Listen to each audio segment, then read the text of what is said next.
Yesterday, I got another little basket of beans there that we picked, and along with a couple other things. So I thought I'd just share with you how we dehydrate the beans, just to kind of save them for use in soups and stews and whatnot. So, same thing as always. Pick the beans, and then I'm gonna start by washing them and picking through them, and just getting any that might have a little bite from an animal out of there and everything else. So, just to get them clean. They don't have anything on them, but it's just a precaution. And then go back and just kind of snap the little tips off each end of them there quickly to, just get them out of there. And it's it's a boring job, but it doesn't take too long. They pop right off. And then for dehydrating, what I do is I go back and I snap them into about 1 inch long sections. They seem to dry the quickest that way and the best. So you can see they snap really super easy. If a bean doesn't snap, don't eat it. It's just not fresh. So they just snap right apart there. And a couple minutes later, I got my beans almost ready to go. One more step to do, and that's blanch them before using. So you just need a big pot with water, a thing of ice water to cool the stuff in, and you bring the pot to get it to a real good boil, and put your beans in. I'm going to put half of mine in at a time here, and just kind of cook them up a little. It's kind of like a pre-cooking to them.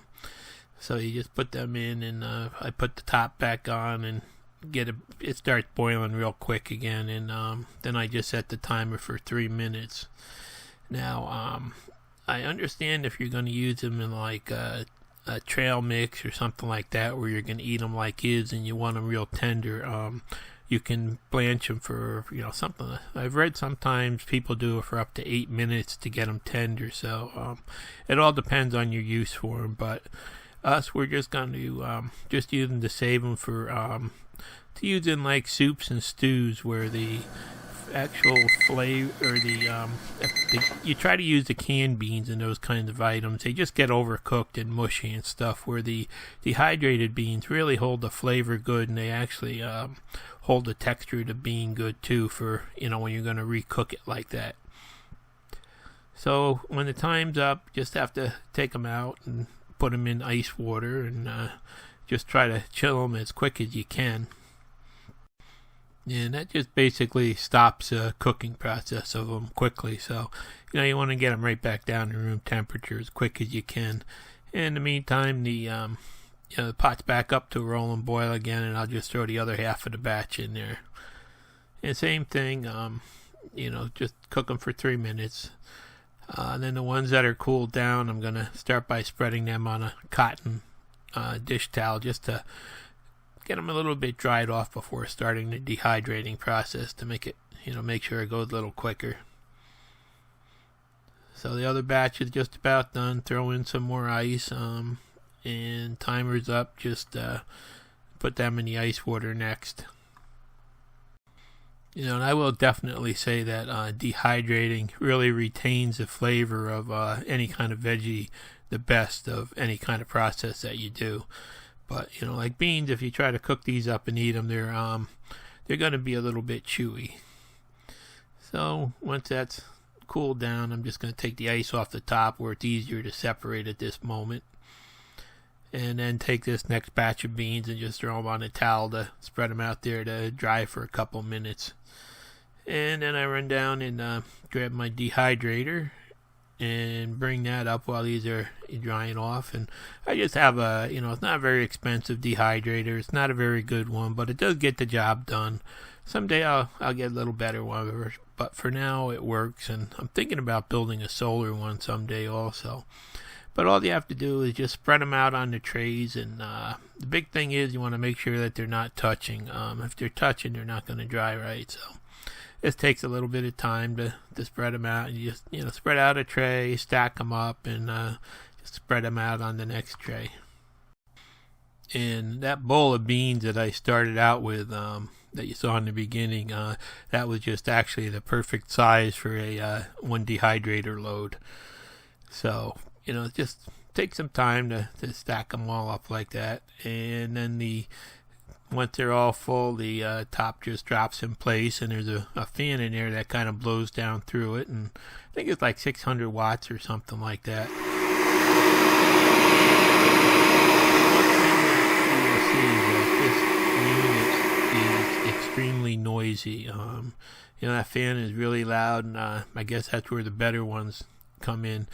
Now, a couple hours later, I'm going to go back and just kind of check on everything and flip the trays, because this unit that I have doesn't actually do a good job drying evenly through. So what you have to do is about halfway through the process, just once you start to see things getting dry and not fully evenly dry, you just have to flip the trays around and just stack it back up and start it over again. And I just move the bigger pieces that aren't dried to the center too. So then I'll just put that on for a couple more hours there and let it run. And in the meantime, we really love those LEDs that I put in the kitchen for accent lighting. Been using them for a couple months now, and they still work great, no problem. So I'd recommend them.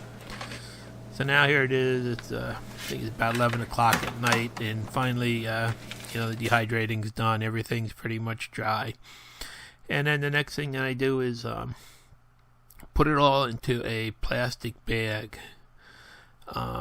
They say that you're supposed to, once you get done dehydrating stuff like this, you should just throw it in a plastic bag and let everything equalize for a couple hours before putting it away.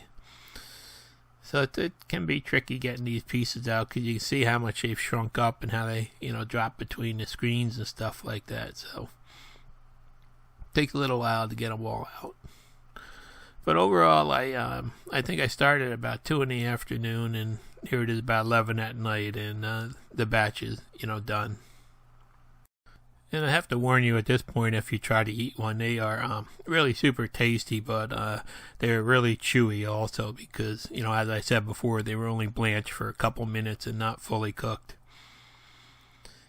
So this just takes a while. I got my bag full, sealed up, and I'm just going to let that sit overnight till morning for everything to kind of equalize in there before moving on to the next step.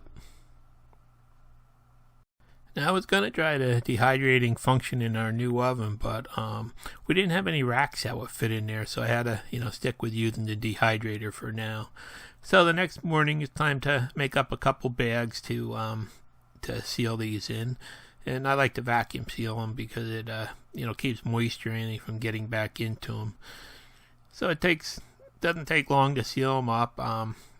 First you cut the roll of material and make the size bags you need. You can't make them too short because you can't get them into seal if you do. So I always wind up wasting a little bit making bigger bags, but that's part of sealing this stuff. So now I'm gonna take and divide that into 2 bags, because each bag will be just the right size for like 1 pot of soup or 1 pot of stew. So there's 2 small bags. This unit is quite noisy.